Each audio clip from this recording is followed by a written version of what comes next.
Yes. Gerai, linksmiau dabar. Taigi,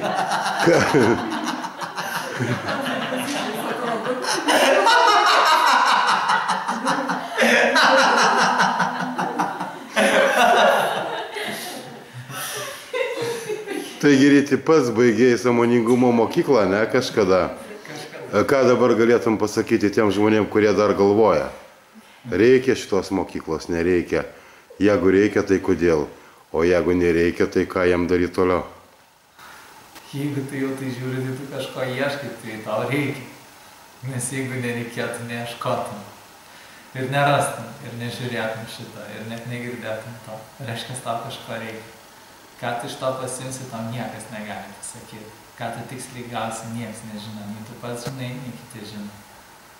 Bet tu pažinsi save, tu rizikuoji. Labai labai rizikuoji. Surasti vidinę ramybę, tapti nenormaliai laimingi ir nenormaliai patenkinti. O visa kita, kaip Dievas duos. Ačiū.